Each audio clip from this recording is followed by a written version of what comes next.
Colapinto on the grid in 2025, VCARB upgrades, all this and more on the Traffic Report. Hello and welcome to the Traffic Report on Traffic Paradise Radio, your source for the hottest F1 news. I am Immy, and joining me today is Uno. Hello. Hi. Uno, are you ready for our weekly dose of news? Always ready, always excited. Let's go. Our first story today. After an amazing race in Baku, Franco Colapinto is now being considered for a full-time seat for 2025. He scored points for the first time on Sunday, gaining a massive haul of 4. This is 3 more than Logan Sargent ever scored. Due to this masterful weekend, leading to Williams' first double points since the 2023 United States Grand Prix, he has now caught the eye of Sauber. The fight for a seat, which was once between Bottas and Bortoleto, is seemingly between Bortoleto and Colapinto. Sauber will be watching Franco's progress throughout the rest of the season. If he continues this run of form, he may dethrone Gabriel as the favourite for the final 3 seat. Now, Uno, what are the chances of Franco actually getting that seat? If he continues with his current form, I'd say they're very high. I've been incredibly impressed by him, and I tweeted the other day that Sauber would be very silly to not at least be considering him for a seat next year. I think they want to bring Bortoleto in 2026. So to have Colapinto there for a year, he can have the shame of driving the Sauber, and they can keep Bortoleto for when they are Audi. So for Colapinto, it works out because he gets some experience and he gets some more time on track, and it helps Bortoleto out because he's not sort of chained down to the Sauber brand, which is so toxic right now in Formula One because it's just so pathetic and it's ruined careers at this point. So I don't think they want Bortoleto to be attached to that. So in that case, Colapinto, put him in for a year, let him sort of fill the seat, warm the seat until Bortoleto can come in 2026. What about if Bortoleto wins the F2 championship, though? Like, would he have to go somewhere as a reserve instead? Because if your options, if we're just thinking in an F2 sense, are somebody was sixth when they left, and somebody who's won it, you kind of want to go for the exciting prospect.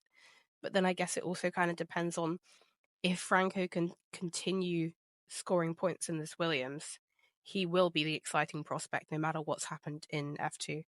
I mean, yeah, I think we've kind of discussed this before, maybe not on the Traffic Report, but in Traffic Paradise Radio, that F2 doesn't always fully show a driver's skill and talents.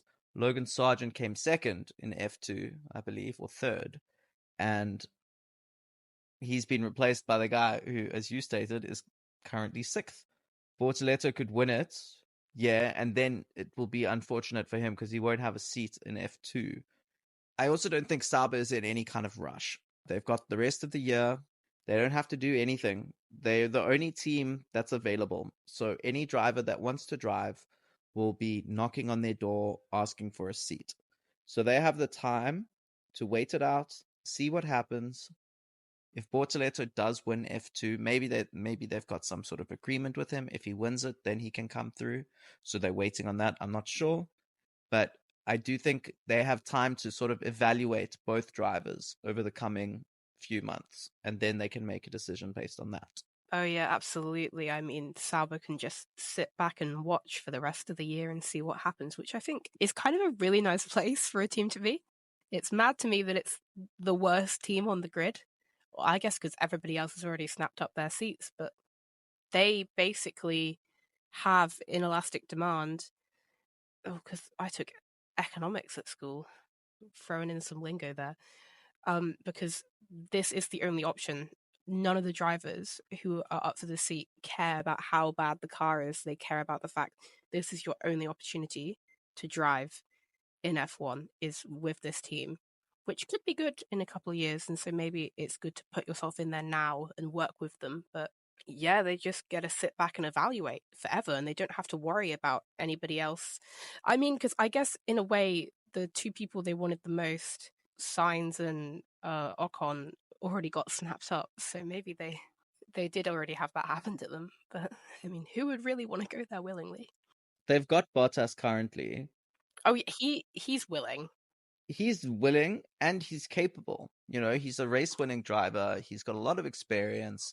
I think he'd be quite useful for a team like Audi in the future. But it's maybe he's too expensive. It's possible. Maybe they don't want to fork out that kind of money on the 2025 campaign when they know it's just going to be kind of a bit pathetic. I will say that as bad as Sauber is, they're not nearly the worst team in F1 history. So as much as we might look at them in the current 2024 context and go, oh my goodness, who would want to race for them? There've been drivers willing to race in far worse cars on that F1 grid. It's all relative in that sense. I'm wondering what will happen to Franco's career if he doesn't get that seat. Do we think he'll become a reserve driver for Williams, or do we think he'll go back to F2? I can sort of see him doing both things, Behrman currently is reserve driver and F2 driver. Yeah. Antonelli is, I don't know, I don't think he's a reserve driver here for Williams, but he can do both of those things, especially because the two championships follow each other so closely.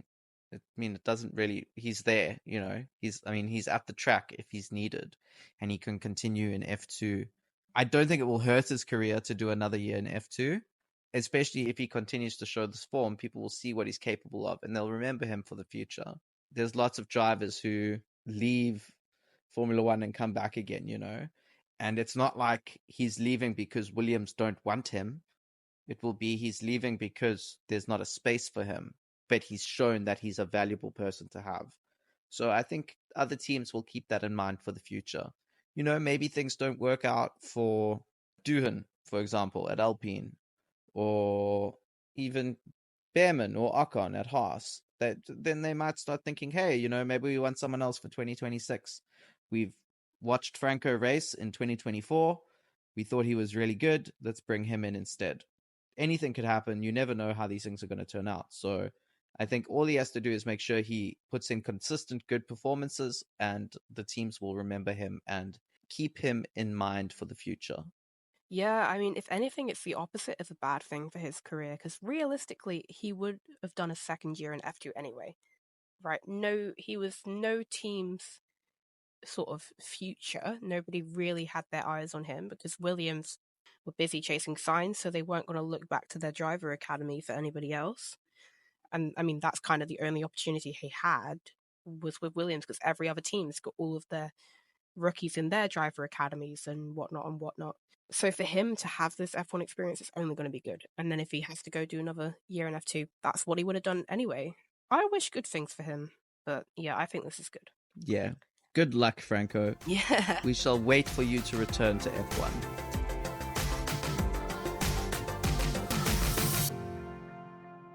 Now, staying in the midfield, a stagnating VCARB are bringing upgrades at Austin and Las Vegas to help them in the battle for sixth in the Constructors.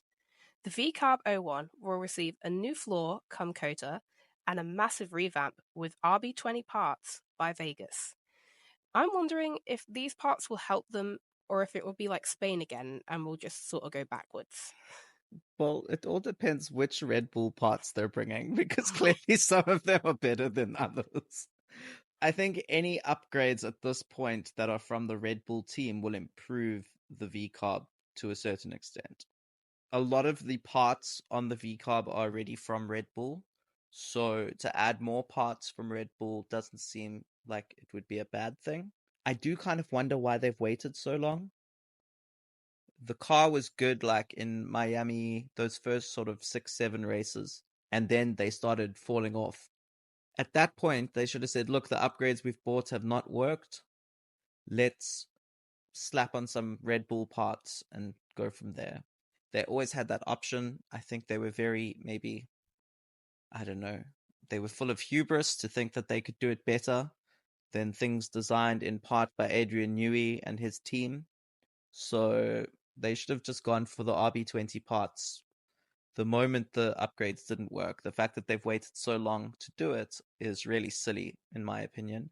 And I think it might just cost them P6 in the Constructors' Championships, and it might cost Yuki P10 in the Drivers' Championships, because they've really just fallen off. And while other teams like Haas and Aston Martin haven't necessarily improved, teams like Williams have.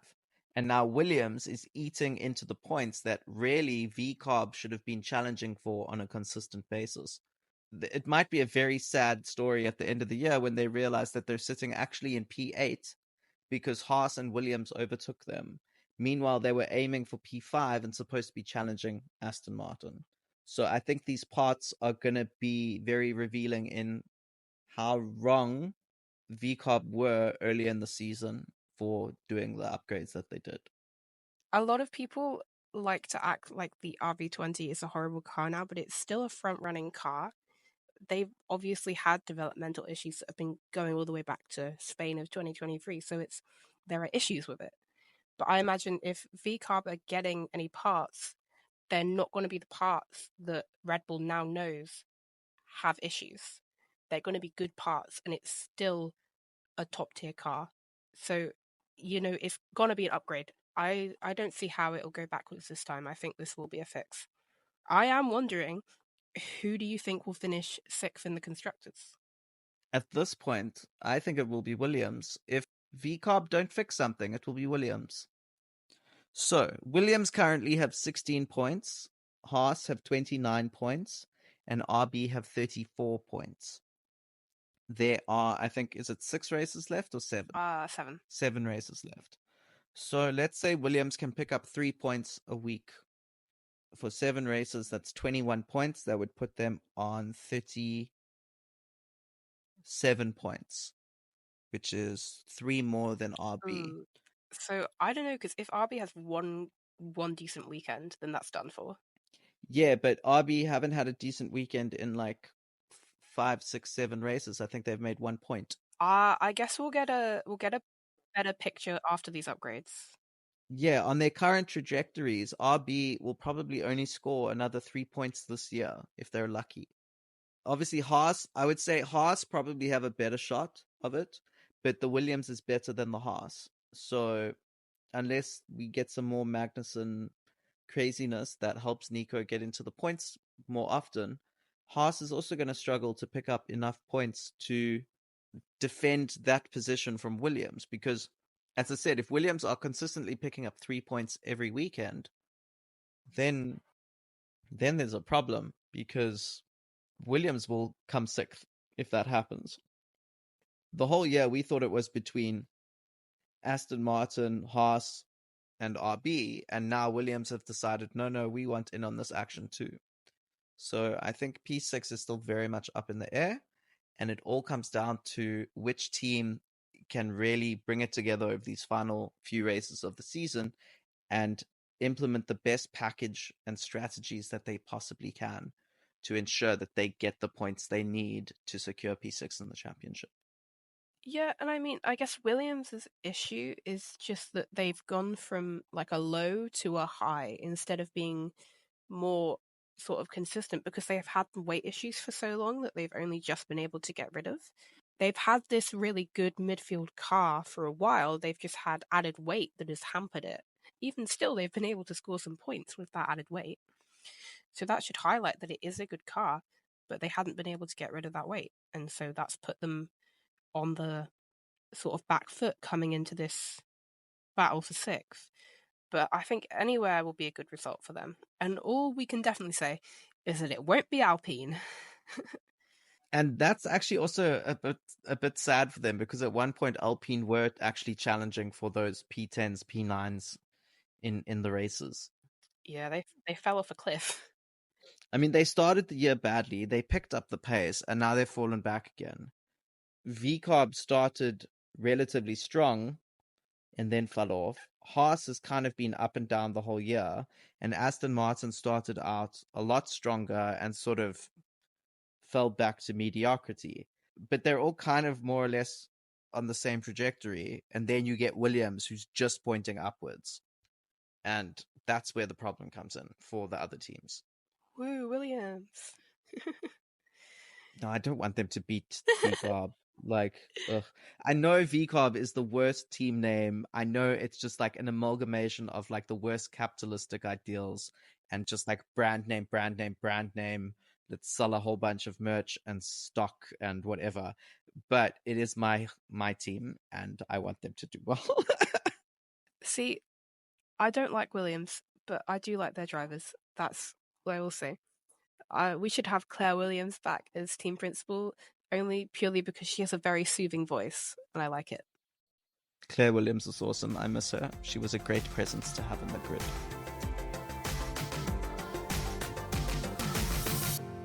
Continuing with VCARB, we have received word from Helmut Marko that we will know the driver occupying their second seat after F1's visit to Marina Bay. Helmut said that there will be a clearance of what will happen at Singapore, but we will have to wait until after for news of what this means for Liam Lawson.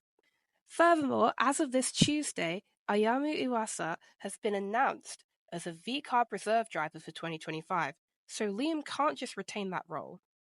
What could this clearance of what will happen be? Is it a verbal agreement, or is it a contract signing for Liam? Who knows?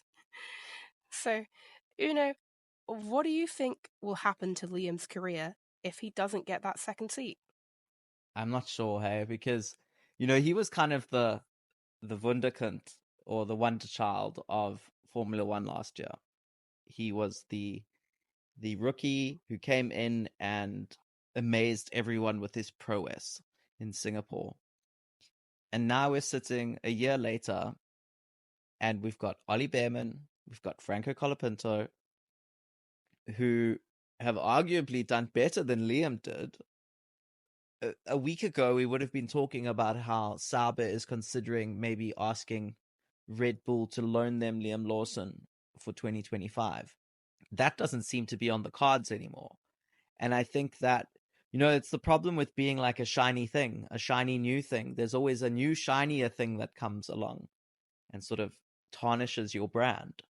So for Liam, if he doesn't get to race again this year, or at the very least has a seat for next year, I think his Formula One career might very well be over before it's even really begun, because there's just always new talent coming up the ranks, and he's not raced this entire year.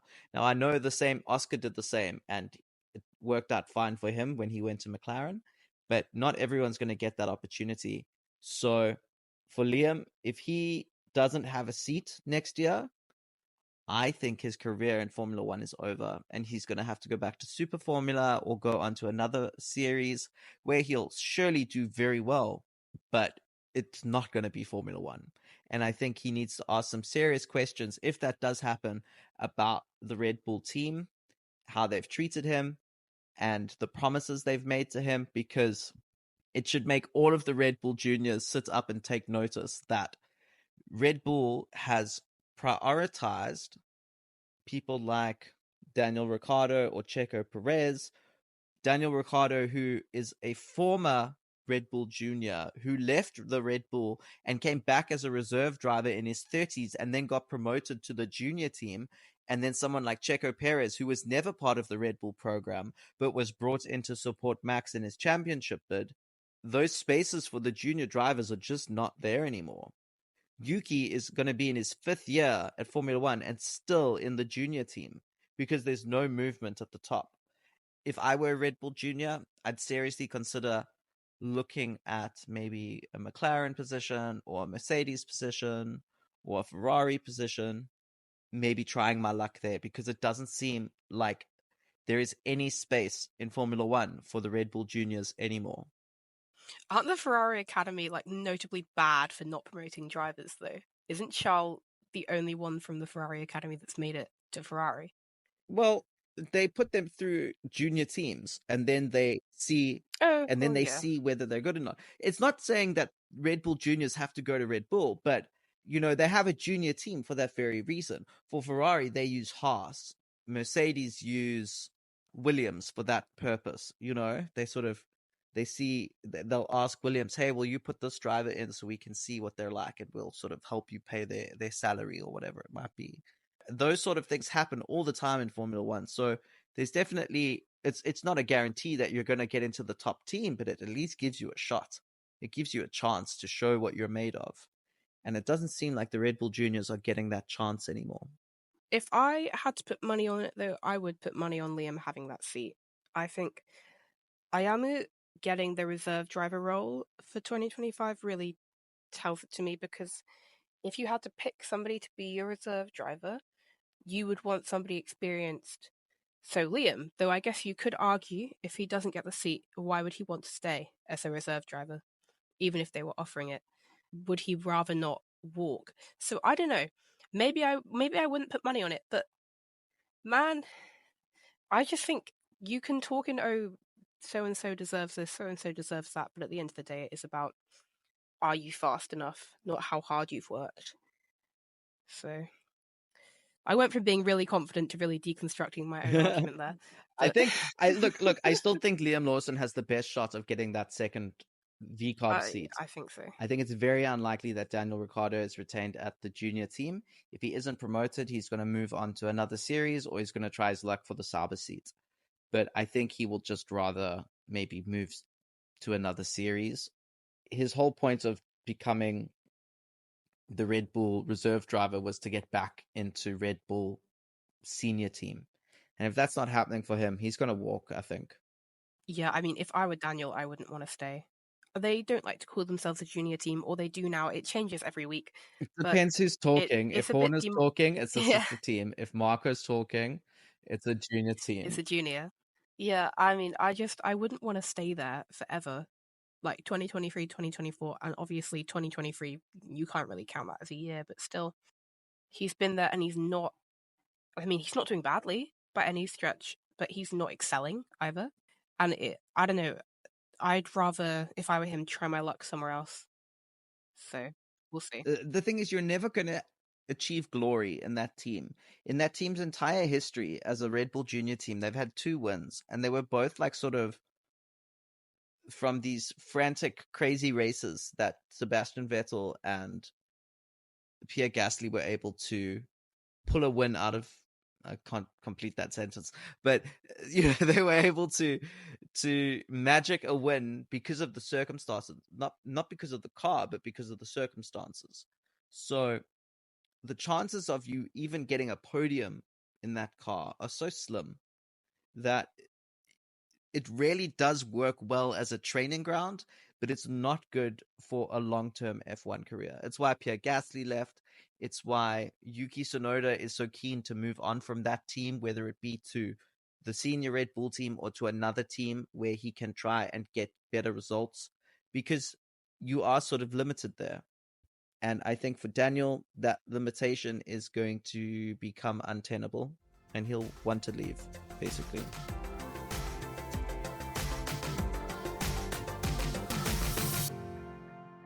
On to sort of Red Bull related news now.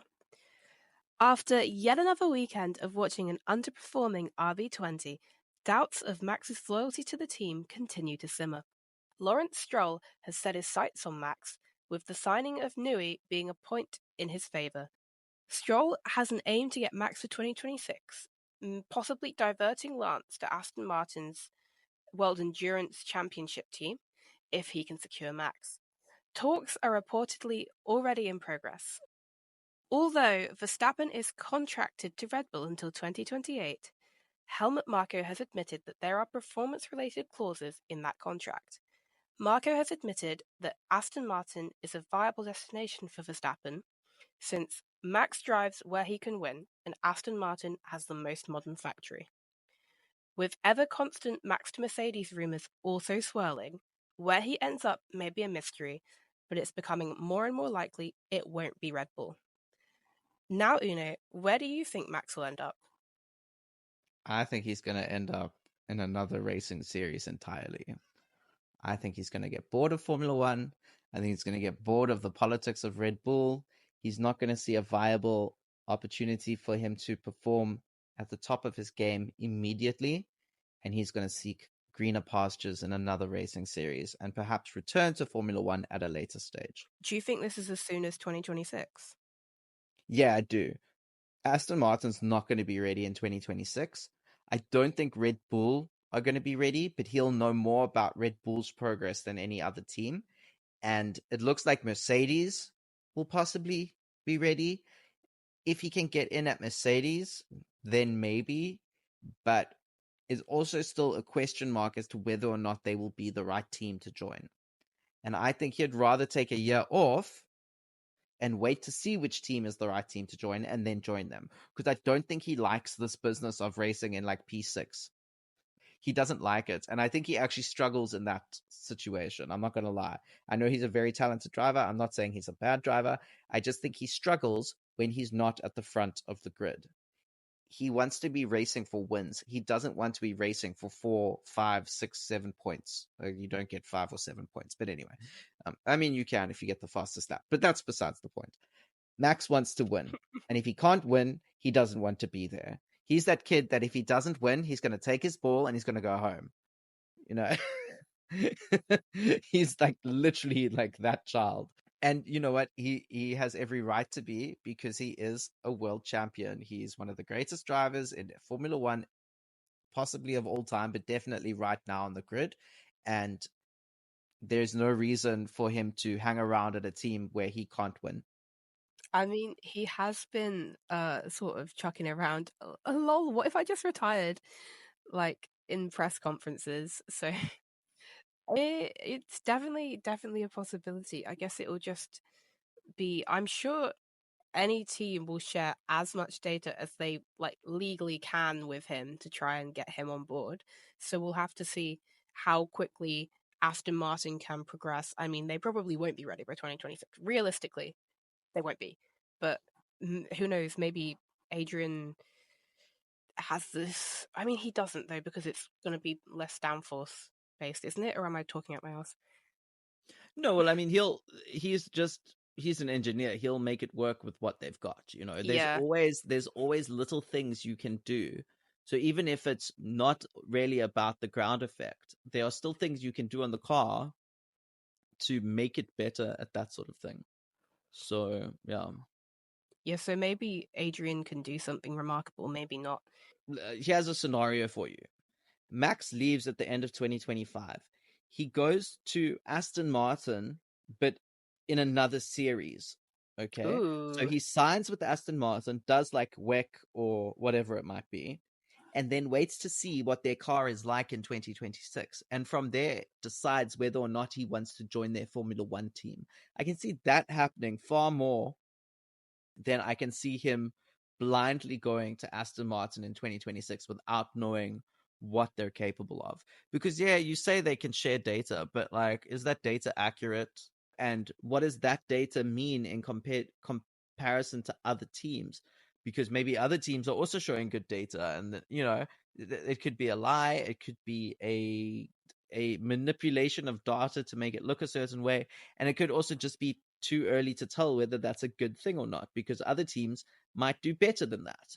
So I think Max will go into semi-retirement or take like a sabbatical from F1, go race in another series, and then come back when he knows which team is capable of giving him another world championship. He has the level of demand where he can sort of pull a Fernando Alonso. Actually, I'm back like a couple years later if he wanted to. I guess it just depends though, because what if he goes and then we see, say, like Kimmy really progress, and then Ferrari actually has a good car, and then Charles is there. I guess, could you imagine Max to Ferrari? So I was thinking who would leave soon, and realistically, Lewis is going to be. I don't know how many more years he'll go before he'll retire, but it's sooner than like the likes of Charles. Both of the Mercedes boys can go for ages. Yeah, I would say that Lewis will probably do another 2 or 3 years. If he doesn't win a championship, he'll hang up his hat and say thanks very much. If he does win a championship, he'll retire immediately. And Ferrari will bring in like Ollie Behrman to be the number 2 driver to Charles Leclerc and try their best to actually get that man a freaking title, because I don't know what they've been doing for the last few years, but yeah. if anyone on that grid should have had a title by now, it's Charles, and I think it's ridiculous that he doesn't have one yet. And that's I blame Ferrari like 95% for that. I blame it on Ferrari. Charles Yeah. can have his like brief silly moments when he's an idiot, as he likes to say, or he's stupid. I can't remember the exact phrasing, but yeah, it's definitely a Ferrari issue there. They are not Forza-ing as much as they can Forza. Yeah, I mean, I would like to watch where Max ends up. I think it's going to be interesting. Yeah, I looked. I think Aston Martin has like GT racing and then World Endurance and then Formula One. So he probably would go to World Endurance if it was with Aston Martin. A lot of Formula One drivers go to World Endurance. I think they really enjoy it. I think it's a very interesting series. Yeah, we should chat about it a bit more at one stage. Maybe We we'll do a should. keeping track episode on it.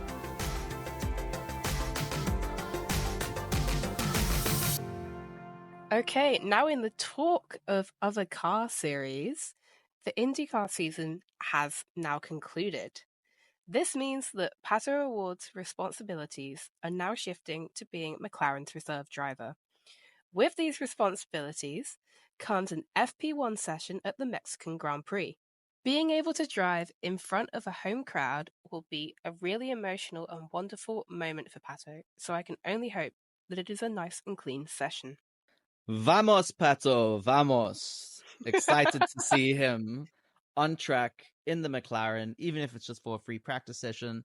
I think he deserves the opportunity, and I think he's going to really have fun with it, and it will just be a nice thing to see. So I look forward to that. I'm really looking forward to it, yeah.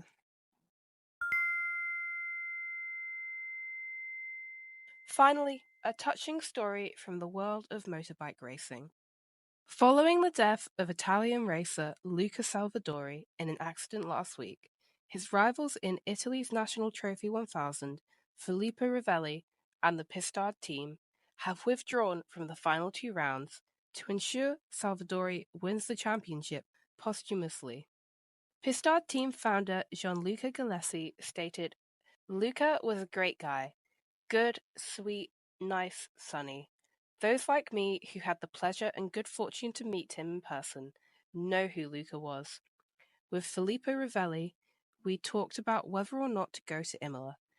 We will not be present in either Imola or Cervicina to hold the races. We will only be present there to pay our respects to Luca. With this gesture, we want to make sure that Luca, even though he is gone, from up there can celebrate the National Trophy 1000 title, which he had been chasing for so many years and came close to. This year, he could have won it because he had 4 wins out of 6. Unfortunately, he will not be able to celebrate it. The only way for us to say goodbye to him is to not participate in the last 2 races so that he can win the title. We at Traffic Paradise Radio offer our condolences to Salvadori's family and friends. May he rest in peace."